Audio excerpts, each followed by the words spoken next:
Hey, good afternoon. Today we're going to talk about how the elements of land and climate, people, traditions, sculpted education in the American South. When you talk about the American South, you've always got to think about the different types of economies. The Southern economy was an agricultural economy. Agriculture was based upon, let's say, the good soil as well as the favorable climate, whereas the North was based upon industrial because it had the minerals and it had the people to support those. Why is that?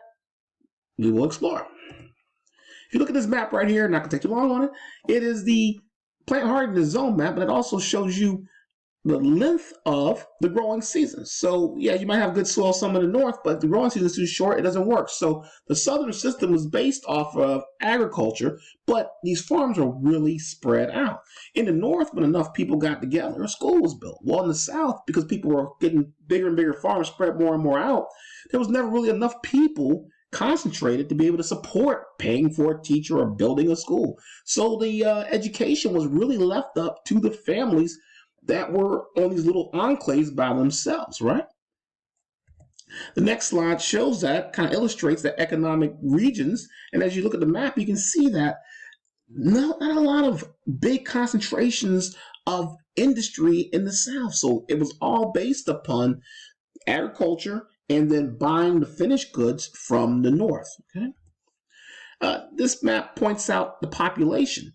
The very light colors will illustrate to you whereas in less than 2 people per square mile. So you can imagine 1876, well, you're not talking about cars. You're talking about walking or riding a horse to wherever you got to get to. So you're very, very isolated.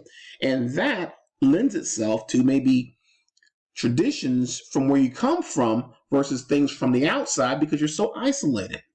So you're looking at the manufacturing areas again, and it kind of shows you that the raw materials that a lot of places that depend on were not found in the South again. So really, agriculture was the only way to go.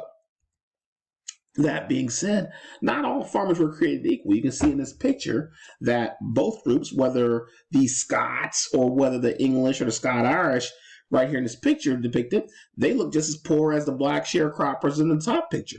The big differences, though, as the Civil War came to an end and as we proceeded into the 20th century and beyond, the economic vehicles in the South weren't available to the blacks as they were to the whites at this point. Now, let's ask some questions on why is that and how that affected education. Well, as you started seeing that, the culture demanded the separation.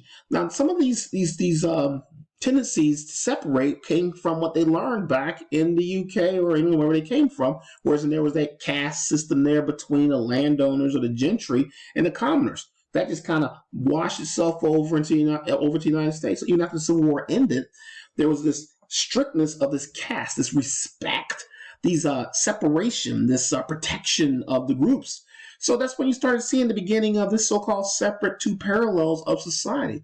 This is important because the story, the educations we talk about it, traditions weren't like written. These weren't these things, these books of knowledge weren't written on this culture. So it was passed within families.